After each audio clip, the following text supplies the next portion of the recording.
The morning air inside the Galactic Learning Institute felt heavy with worry. Students moved through the bright hallways in small groups, their voices low and nervous. Word had spread quickly through the school. A Morthak was coming to their class today. Sujin pressed her crystalline hands against her datapad, reading the same message over and over. Her crystal body caught the light from the windows, making rainbow colors dance on the walls. As class representative, she felt responsible for keeping everyone calm, but even she felt scared. "Did you see the pictures?" whispered Hyejin, her blue skin rippling with concern. The aquatic student's gills fluttered rapidly, a sure sign of stress. "Those teeth are as long as my fingers." Wu Yun swayed gently on his root feet, his leaf-like hair rustling. "Maybe the pictures make them look worse than they really are," he said in his soft voice. But even the gentle plant being sounded doubtful. At the back of the classroom, Taemin sat quietly at his desk. The human exchange student had arrived 3 weeks ago from something called Earth. He was shorter than most students and looked fragile compared to the others. His brown eyes moved slowly around the room, watching each student carefully. He had been doing this since his first day, just watching and listening. "Taemin," Sujin called out. "You have been to many worlds, right? Do you know anything about the Morthak?" Taemin looked up from his notes. He had been writing something in neat small letters. "I know some things," he said simply. His voice was calm, with no fear in it at all. "They are hunters, very good ones." The other students looked at each other with wide eyes. This was not what they wanted to hear. "Hunters?" Heejin's voice came out as a squeak. "What do they hunt?" "Large. Prey mostly," Taemin said, still writing. "They work alone or in small groups. Very patient. They can wait for days to find the right moment to strike." Sujin felt her crystal body grow cold. "Maybe we should ask Professor Keth to move Jinwoo to a different class?" "Jinwoo?" Taemin asked. "That is the Morthak's name," Wu Hyun explained. "Jinwoo of the Morthak Battle Fleet." Taemin nodded slowly. "Battle Fleet. Interesting." The door to their classroom made a soft sound. Professor Keth entered, his 4 arms carrying several data pads. The tall, gray-skinned Zentauri looked more nervous than usual. His normally perfect posture seemed a bit stiff. "Good morning, students," Professor Keth said. "As you know, we have a new student joining us today. I want everyone to remember that the Galactic Learning Institute welcomes all species. We are here to learn about each other and build understanding between our peoples." The professor's words sounded good, but his voice shook slightly. Sujin noticed that he kept checking the door. "Now," Professor Keth continued, "Jinwoo comes from a very different culture than most of you. The Morthak are a proud warrior race with a long history of—" He paused, searching for the right words. "Of successful military campaigns." "You mean they conquered other worlds?" Taemin said quietly. Professor Keth looked surprised.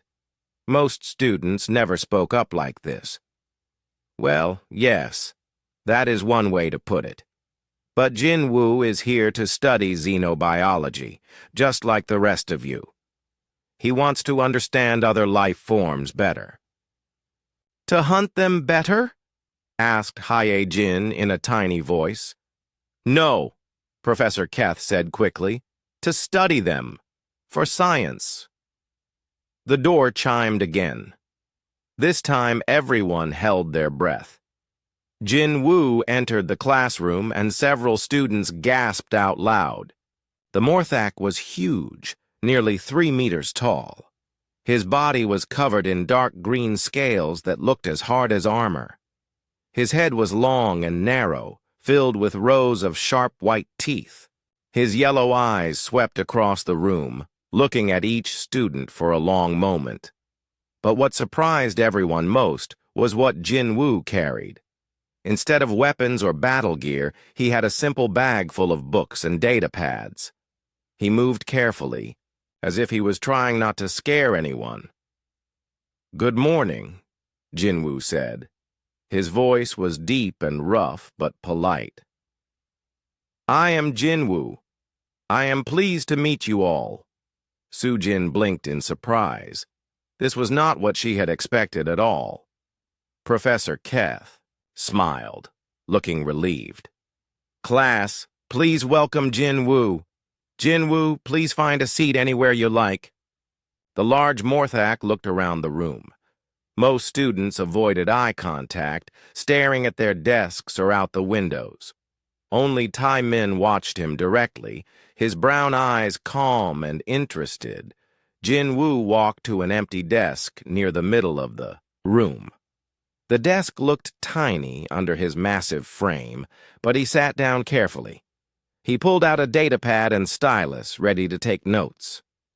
"Now then," Professor Keth said, "today we begin our group project on survival strategies across different species. You will work in teams of 5 to study how different life forms adapt to challenging environments."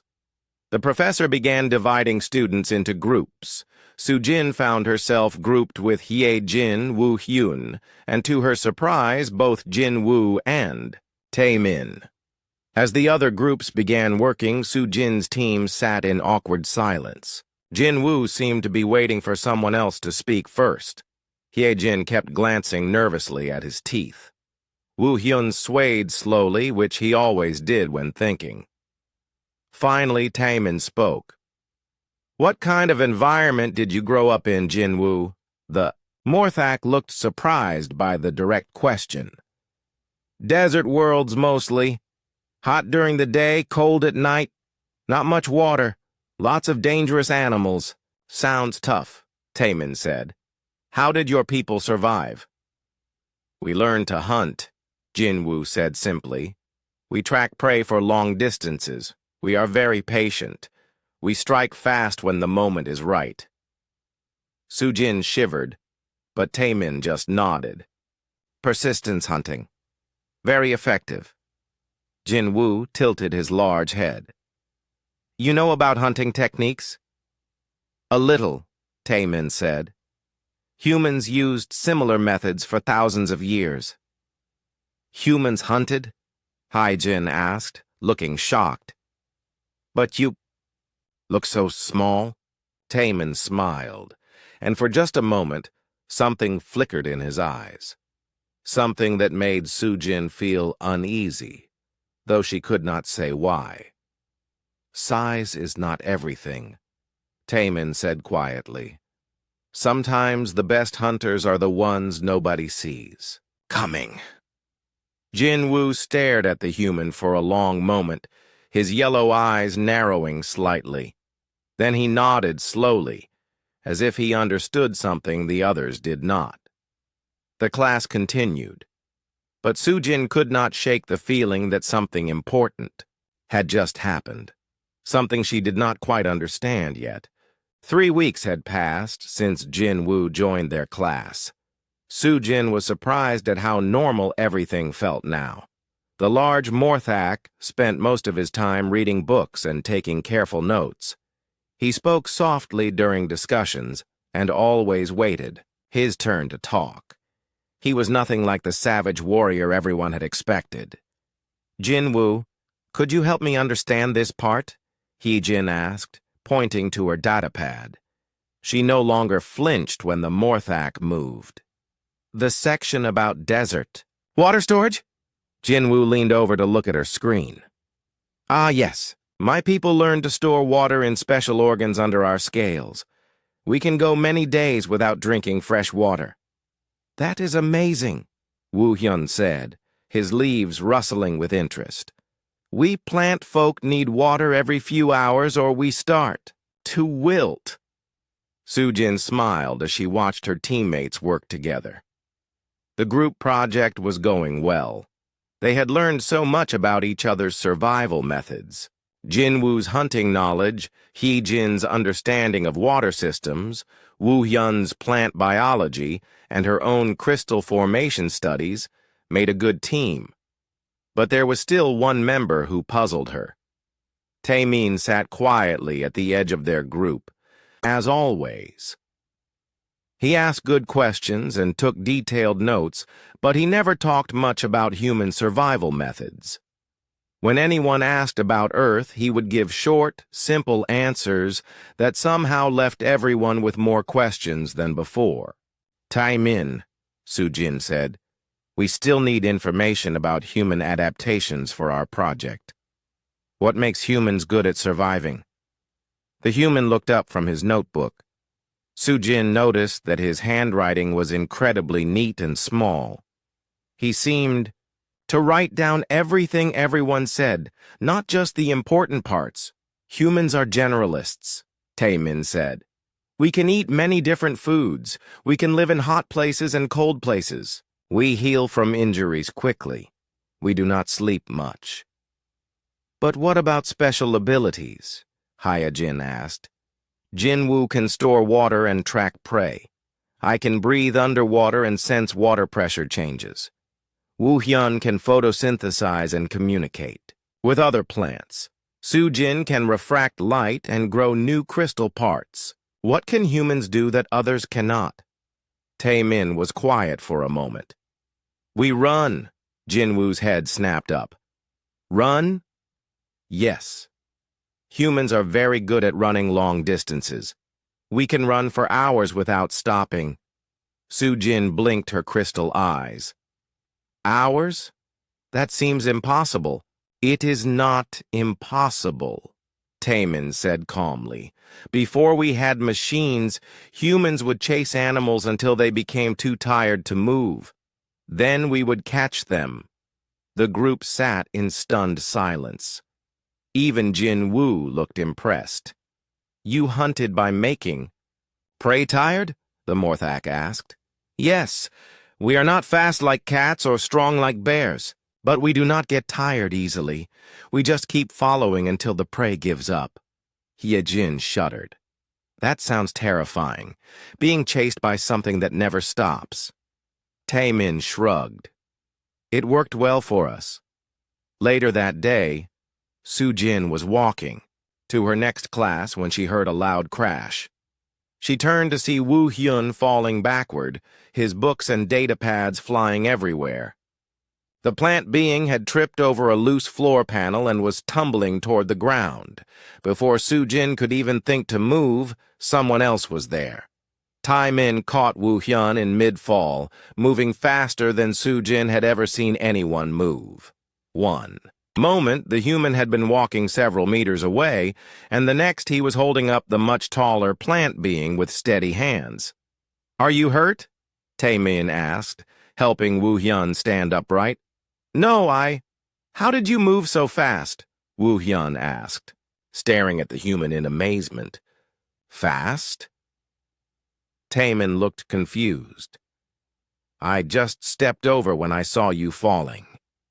Sujin replayed what she had seen in her crystal memory. Taemin had moved like lightning, covering the distance in less than a second. His reflexes were incredible. That was not just stepping over, she said. That was the fastest movement I have ever seen. Taemin picked up Woo-hyun's scattered belongings. Humans have good reflexes. It helps us avoid danger. As they walked to class together, Sujin found herself studying the human more carefully. She had always thought of Taemin as small and fragile compared to the other students. But now she noticed things she had missed before. His movements were smooth and controlled, like a dancer or a fighter. His eyes never stopped moving, constantly watching everything around him. When other students made noise or moved suddenly, he always turned. to look before anyone else even noticed. During lunch, Sujin decided to do some research. She accessed the Galactic database and searched for information about Earth and humans. What she found made her crystal body grow cold. Earth was classified as a Class 12 death world. Class 12 was the highest danger rating possible. The planet was described as extremely hostile to most known life forms. The report listed endless dangers: extreme weather that could kill in minutes, poisonous plants and animals everywhere, natural disasters that could destroy entire continents, and atmosphere that was toxic to most species. But the most shocking part was the section about human evolution. According to the database, humans had evolved alongside creatures called megafauna, giant predators with names like saber-toothed tigers, dire wolves, and cave bears. Humans had survived ice ages that froze most of their planet. They had learned to make fire, use tools, and work together to hunt animals much larger and stronger than themselves. The report mentioned something called persistence hunting that made Sujin's crystal skin crawl. Humans would chase animals for hours or even days, following their tracks and never giving up.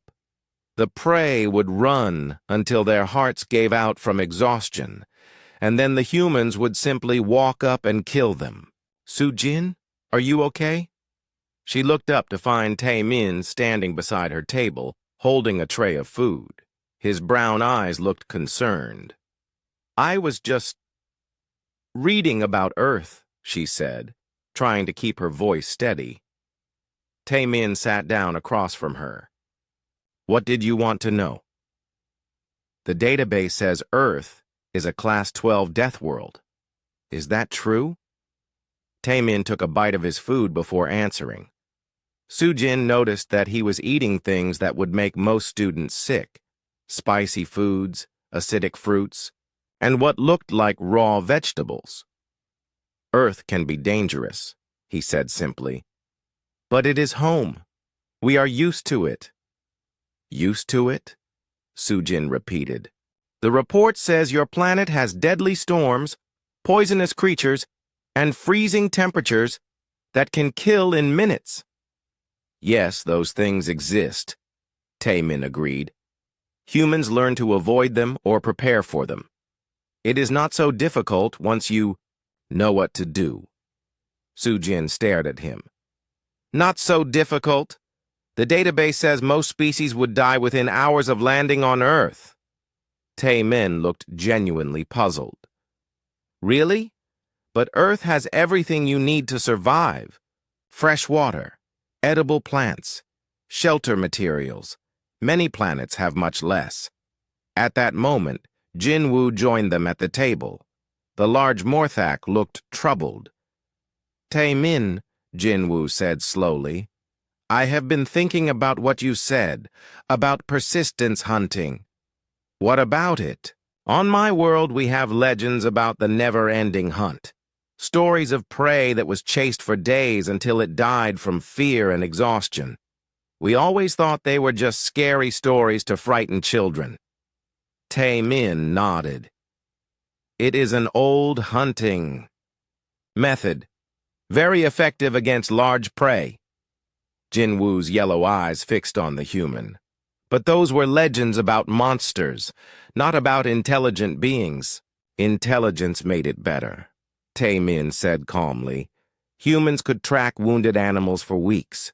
We could predict where they would go for water or shelter. We could work in teams to surround them." Sujin felt something cold settle in her crystal core. She was beginning to understand that they had been thinking about this all wrong. Everyone had been worried about the Carnivore joining their class. But maybe they should have been worried about something else entirely. Sujin could not stop reading about Earth. Every new piece of information made her more concerned. She had spent 3 sleepless nights going through research files, and each discovery was worse than the last. Listen to this, she said to her teammates during their study session. Earth has something called winter, where temperatures drop so low that water turns solid. Humans live through months of this every year. Hee-Jin's gills fluttered in distress. Solid water? How do they drink? They melt it, Taemin said without looking up from his notes. Or they store liquid water before winter comes. But the cold, Woo Hyun whispered. The database says Earth winter can reach -40 degrees. How do you not die? Clothing, Taemin replied simply. Fire, shelter. You plan ahead. Jinwoo leaned forward. What about food? If everything freezes, what? Do you eat? Preserved meat, dried plants, stored grain. Humans learned to save food during warm months. Soo-Jin pulled up another file. It says here that early humans lived alongside creatures called woolly mammoths. These animals were 4 meters tall and weighed as much as a small transport ship. And humans hunted them. With spears, Taemin added helpfully. Spears? Jinwoo's voice came out as a growl. You killed 4-meter giants with pointed sticks? Many spears, many humans. It took planning and teamwork. The room fell silent. Soo-Jin watched Taemin continue writing in his notebook as if they were discussing the weather instead of impossible survival stories. Taemin, she said carefully, what was your childhood like? The human looked up, seeming surprised by the question. Normal, I think. I grew up in a place called Korea. I went to school, played with friends, helped my family. What did you do for fun? Swimming, hiking, climbing rocks. My father taught me to fish and track animals. Normal things. Hee-Jin made a choking sound. Swimming? In earth water? With all those predators? What predators? Taemin asked. Soo-Jin quickly accessed the Earth database. Sharks. Great white sharks. It says they can grow up to 6 meters long and have rows of razor-sharp teeth. Oh, sharks. Yes, they exist, but they usually do not bother humans. You just have to be careful and watch for them. Watch for them? Hee-Jin's voice squeaked. You swim in water with 6-meter killing machines and just watch for them? They are not killing machines, Taemin said patiently. They are just hungry sometimes. Like any predator. Jinwoo was staring at the human with a strange expression. Taemin, on my world, we have creatures called sand rippers. They are 3 meters long with poisonous claws. My people consider them the most dangerous beasts on our planet. We hunt them only with energy weapons and full battle armor. That sounds smart, Taemin agreed. But you swam with creatures twice that size, using no protection at all? Taemin thought about this. I suppose sharks are bigger than sand rippers, but humans swim with sharks all the time. You just need to be alert and not act like prey. Not act like prey, Jinwoo repeated slowly. Professor Keth entered the study room carrying a data pad. How is your project coming along? We are learning about survival adaptations, Soo-Jin said. Professor, could you tell us more about Deathworld classifications? Certainly. Worlds are rated from Class 1 to Class 12 based on environmental dangers.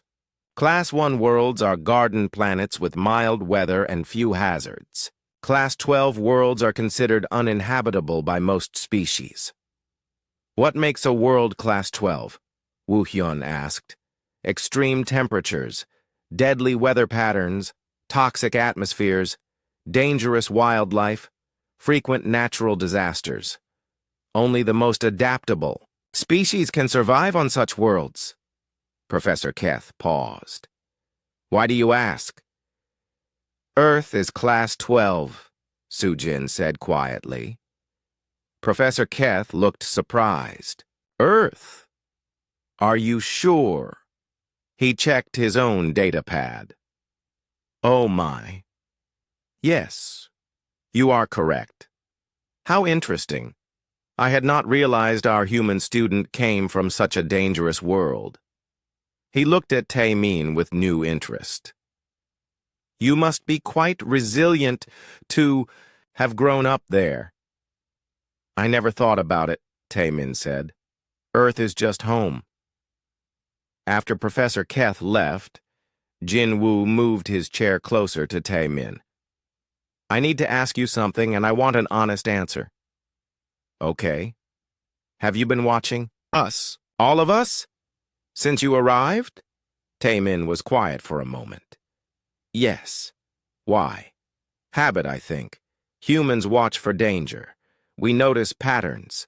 We remember who goes where and when. What patterns have you noticed? Sujin felt her crystal body grow tense. She had a feeling this conversation was about to become very important. Taemin looked around the room, then back at Jin-Woo. Hye-jin always sits near the water fountain. She gets nervous when her skin gets dry. Woo-hyun faces the windows during class to get more light for photosynthesis. Sujin thinks with her hands, so she touches things when she is solving problems. The three students stared at him. These were tiny details that Sujin had never even noticed about herself. And me? Jin-Woo asked quietly. You scan for exits when you enter new rooms. You sit where you can see the door. You smell the air when new people approach. Hunter behaviors. Jin-Woo's yellow eyes narrowed. You see me as a hunter. Yes. What do you see yourself as? Taemin considered this question for a long time. When, he answered. His voice was very quiet. Guardian. Guardian of what? My pack. The word pack hung in the air like a physical thing. Sujin felt something cold crawl up her crystal spine. We are your pack, she whispered. You are my classmates, my friends. That makes you pack. Jin-Woo leaned back in his chair. Taemin, how many humans does it take to kill a Morac warrior? The question shocked everyone. Even Taemin looked surprised. I do not know, he said. Honestly, I have never had to think about that. Think about it now. Taemin was quiet for almost a minute. Sujin could see him considering the question seriously, like a complex math problem. One human could not fight a Morac warrior and win, he said finally. Morac are bigger, stronger, and have natural weapons, but humans do not fight fair. We use tools, traps, and teamwork. How many humans with tools? Depends on the tools and the terrain. With good planning, maybe 3 or 4 humans could take down one Morac. But humans prefer not to fight at all unless something threatens the pack. Jin-Woo nodded slowly. And if something did threaten your pack? Taemin's brown eyes hardened, and for just a moment, Sujin saw something that made her understand why Earth was a Class 12 death world. Then that something would die, Taemin said simply. Humans are very good at making threats go away permanently. The room was completely silent. Sujin realized that they had all been thinking about this wrong from the very beginning. They had worried about the Carnivore joining their class, afraid that Jin-Woo might be dangerous. But Jin-Woo hunted for food. He was a predator, but a predictable one. Taemin was something else entirely. He was a creature that had evolved on a world so dangerous that it had turned him into the perfect guardian, something that could track, plan, and kill to protect the things he cared about. And somehow, without any of them noticing, they had all become the things he cared about. Taemin, Sujin said carefully. Exactly how dangerous are humans? The human smiled, and for the first time since she had met him, the expression did not look entirely friendly. Sujin, he said gently, humans conquered Earth. What do you think? The field exercise was supposed to be simple. Professor Keth had explained it during their morning briefing. A short trip to the moon of Kepler 7 to study different soil types and mineral formations. The transport would land. Students would collect samples for 3 hours, then return to the institute. Remember, Professor Keth had said, stay within the marked safe zone. The rest of the moon has not been fully surveyed yet. Sujin had been excited about the trip. Her crystal body could analyze mineral compositions just by touching them. It would be a perfect chance to show off her natural abilities. But now everything had gone wrong. The transport had lost power during landing and crashed into a rocky canyon. Professor Keth was unconscious with a head injury. The communication system was broken. And according to their emergency scanner, they were far outside the safe zone in an area marked as potentially hazardous. The hull is cracked, Haijin reported, her blue skin pale with fear. The atmosphere is breathable, but it smells wrong. Too much sulfur. Wu Hyun swayed nervously near the damaged exit. The soil readings show toxic levels of heavy metals. If I try to root here, it will poison me.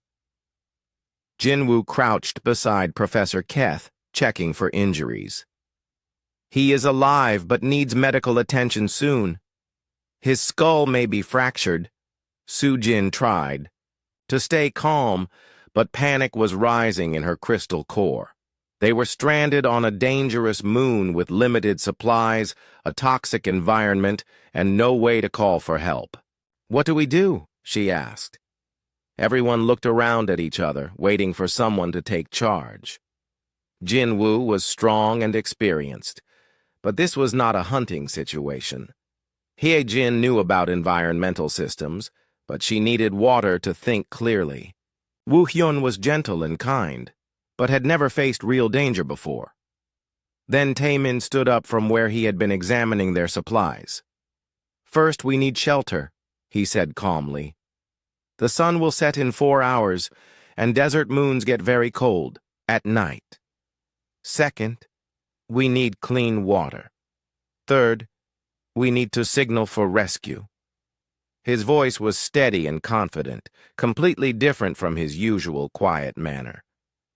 Sujin felt some of her panic fade away. How do you know all this? Hyejin asked. Basic survival. Every human learns this as a child. Taemin was already moving, pulling emergency supplies from the crashed transport. Jinwoo, I need you to drag these metal panels outside. We will use them to build a windbreak. Should I not scout for threats first? Jinwoo asked. I already did that while you were checking Professor Keth, Taemin replied. No large predators in the immediate area, but there are burrow holes that suggest small burrowing creatures. Probably venomous based on the sulfur smell. Sujin stared at him. When did you scout? You never left the transport. I checked while walking around inside. Footprints in the dust outside, claw marks on rocks, scat samples near the crash site. Basic tracking. He had learned all of that just by looking out the windows? Hyejin, Taemin continued. Use your water sense to find the cleanest source nearby. Even dirty water can be purified if we have to. Woo Hyun, I need you to identify any plants that might be useful, medicine, food, or materials for building. But the soil is toxic, Woo Hyun protested. You do not need to root. Just look and tell me what you recognize. What about me? Sujin asked. You analyze the rock formations. I need to know if this canyon is stable or if we need to worry about landslides.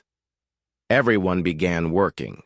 Su-Jin was amazed at how much better she felt with clear instructions. Instead of panicking, she could focus on using her abilities to help. As she pressed her crystal hands against the canyon walls, she realized something strange. Taemin had given each of them tasks that used their natural species abilities. He understood exactly what each person could do best. "Su-Jin!" Hee-Jin called out. "I found water, but it is down in a deep crack between the rocks. I cannot reach it." Taemin appeared beside them, carrying a length of cable from the transport. "How deep?"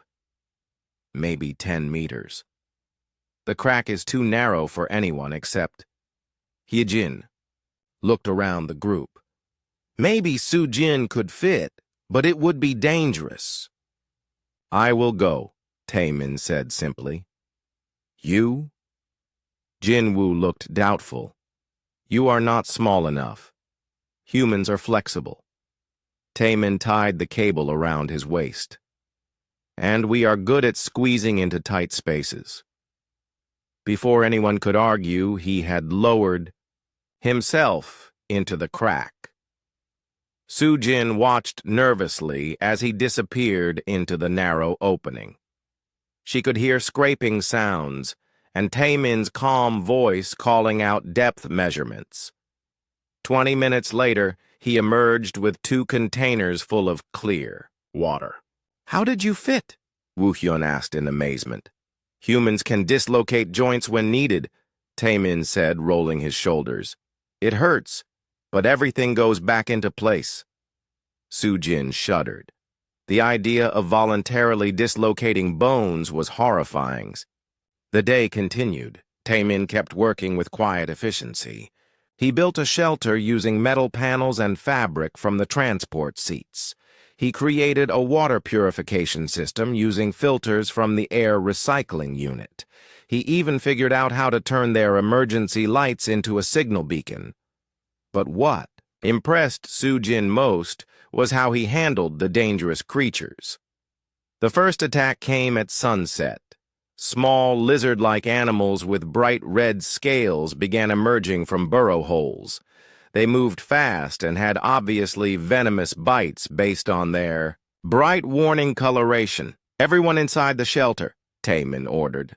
"There are too many of them," Jin-Woo growled, his natural hunting instincts kicking in. "I should fight them off." "No, you are too big a target, and we do not know how toxic their venom is. Let me handle this." Taemin picked up a metal rod and stepped outside the shelter alone. What happened next made Su-Jin understand why humans had survived on a Class 12 death world. Taemin did not fight the creatures. Instead, he used the metal rod to tap on rocks in a steady rhythm.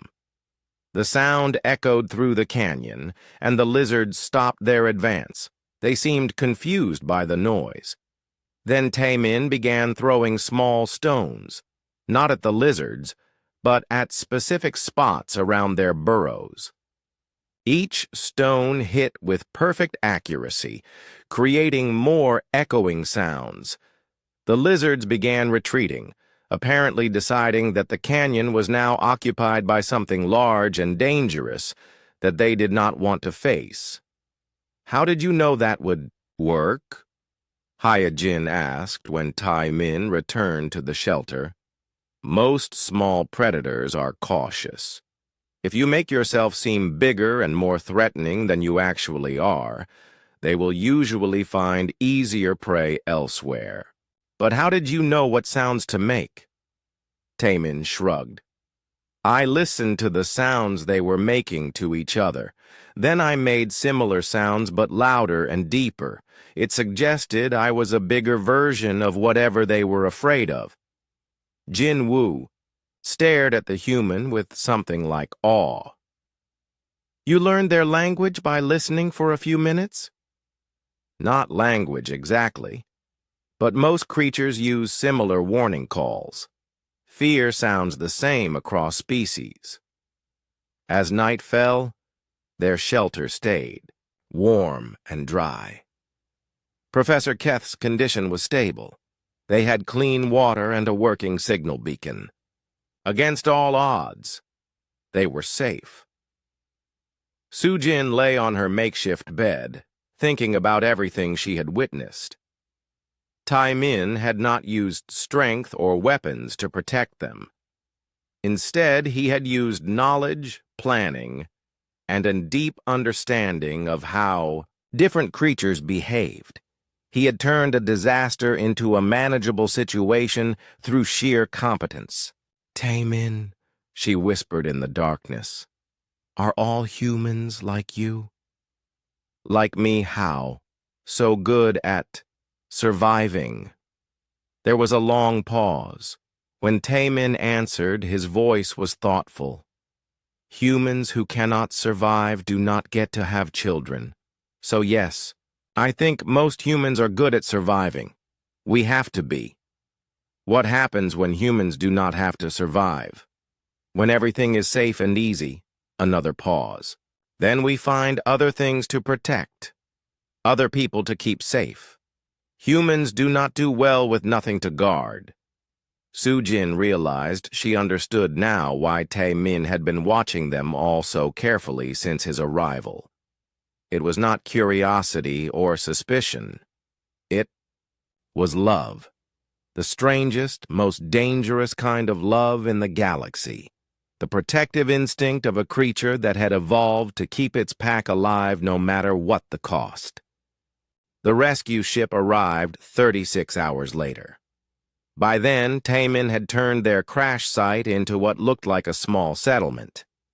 He had expanded the shelter, created a workshop area, and even built a simple greenhouse using salvaged materials and Wu Hyun's knowledge of plant growth. "Remarkable," said Captain Veltar, the Andromedan rescue leader, as she surveyed their camp. "We expected to find survivors in emergency conditions, not a functioning outpost." Professor Keth, now conscious and recovering, smiled weakly. "We had excellent leadership." Captain Veltar looked around the group. "Which of you took charge? You, I assume?" She nodded toward Jin Woo, obviously thinking the large Morthak warrior would be the natural leader. "Actually, it was Tai-min," Sujin said, pointing to the human who was quietly packing their supplies. The captain looked surprised. "The human? But he is so—" "Small?" Tai-min suggested helpfully. "Yes. Humans are not very big compared to most species." "I was going to say young," Captain Veltar said diplomatically. "How did you know what to do?" "Basic survival training.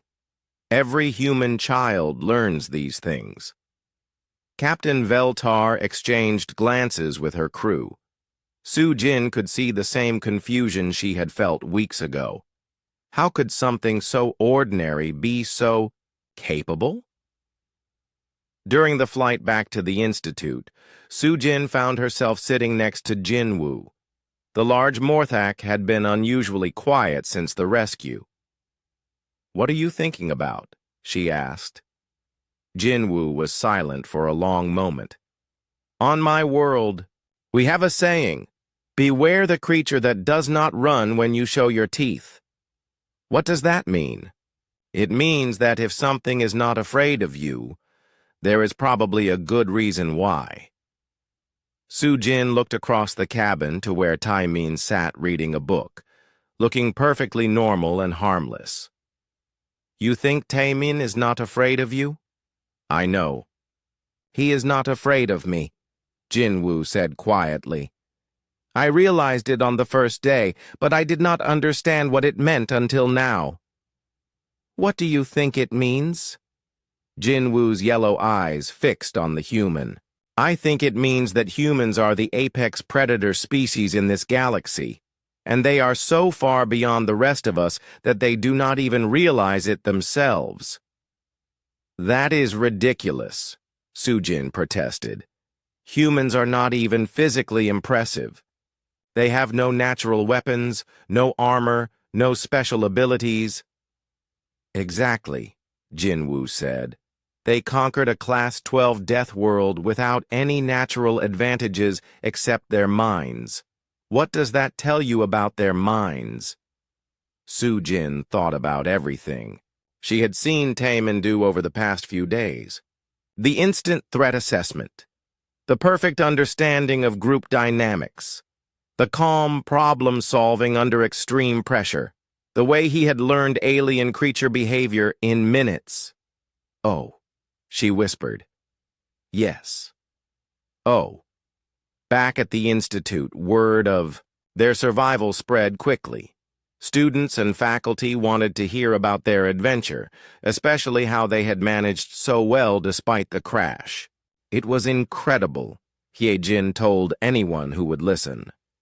Taemin turned a disaster into a camping trip. He knew exactly what to do every single moment, Woo Hyun added, like he had practiced for that exact situation his whole life. But Sujin noticed that Taemin seemed uncomfortable with all the attention. He answered questions politely but briefly, then tried to change the subject or slip away when people were not looking. "Why do you not like talking about what happened?" she asked him during lunch. Taemin poked at his food, which, as always, included things that would make most students sick. It was not that impressive.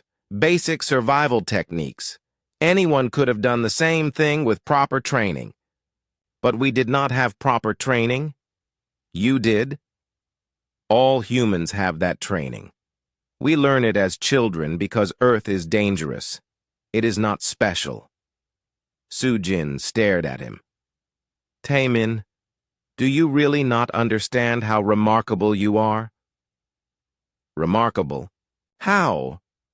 She pulled up her datapad and showed him the survival statistics she had been researching. The average survival time for mixed species groups stranded on hostile worlds is 18 hours. We survived for 36 hours and were in better condition when rescued than when we crashed. Taemin looked genuinely puzzled. But we had everything we needed. Shelter materials, water source, defensible position. It was not that difficult. It was impossible. The environment was toxic, we had injured personnel, no communication, and dangerous wildlife. By all statistical models, at least. 2 of us should have died. But none of you died, Taemin said, as if this settled the matter. Sujin realized something that made her crystal body tingle with a strange emotion she could not name. "None of us died because you would not let us die." Taemin was quiet for a moment. "Of course not. You are my friends. And humans protect their friends." "Yes. No matter what the cost. Yes. Even if it means facing impossible odds. Yes. Even if it means sacrificing themselves." Taemin looked directly at her, and Sujin saw something in his brown eyes that made her understand the true meaning of the word Deathworlder. "Especially then," he said simply. That evening, their study group met as usual. But the dynamic had completely changed. Everyone looked at Taemin differently now, not with fear, but with a kind of awed respect. "I have been thinking," Jinwoo said slowly, "about what makes a species dangerous." "And?" Woo Hyun prompted. "I always thought it was about physical power. Teeth, claws, venom, strength. That is what makes Morac feared across the galaxy." "But?" Hyejin asked. "But Morac are only dangerous when we are hunting or fighting. The rest of the time we are just big lizards who like to read books." Sujin smiled at this description. It was surprisingly accurate. "Humans are different," Jinwoo continued. "They are dangerous all the time, even when they are being helpful, especially when they are being helpful." "I do not understand," Woo Hyun said. "Think about it. Taemin saved our lives, made us safe, took care of us when we were hurt and scared. And while he was doing all of that, He was also demonstrating that he could track, hunt, fight, build, plan, and control any situation he encountered. Su-Jin felt a chill run through her crystal matrix. You mean that saving us was also a threat display? Not intentionally, Jinwoo said, glancing at Taemin. I do not think humans even realize they are doing it. But yes, every act of protection is also a demonstration of power. Taemin had been listening quietly. Now he spoke up. Is that bad? Bad? Jinwoo looked surprised. No, it is not bad. It is terrifying and wonderful at the same time. I do not understand the difference. The difference, Su-Jin said slowly, is that most dangerous creatures are threats, but humans are guardians. You do not hurt people, you protect them. But your protection is so absolute and overwhelming that it reminds everyone exactly how dangerous you could be if you wanted to hurt instead of help. And that, Jinwoo added, is why humans are the most feared and most loved species in the galaxy, often by the same people at the same time. Taemin considered this for a long time. So when other species look at humans, they see monsters who chose to be heroes instead, Hee-Jin whispered. But still monsters, Woo-Hyun added. The best kind of monsters, Su-Jin said firmly. The kind that make everyone else safe. Taemin smiled, and this time the expression was warm and genuine. I think I can live with being that kind of monster. As the semester continued, their groups stayed close. Other students began to notice that anyone who spent time around Taemin seemed calmer, more confident, more willing to take risks and try new things. It was as if having a guardian nearby made everyone feel brave enough to be their best selves. You know what the strangest thing is? Su-Jin said to Jinwoo one day as they watched Taemin help a group of younger students with their project. What? I do not think humans see themselves as dangerous at all. I think they just see themselves as good at taking care of people. Yes, Jinwoo agreed. And that is the most dangerous thing about them. Su-Jin laughed, a sound like crystal chimes in the wind. A species of apex predators who think they are just really good babysitters. The galaxy, Jinwoo said solemnly, has no idea what it is dealing with. And as Su-Jin watched Taemin patiently explain a complex problem to students who looked up at him with absolute trust, she realized that was probably for the best. Some truths were too terrifying to face all at once, even when those truths came with gentle brown eyes and offered to help with homework.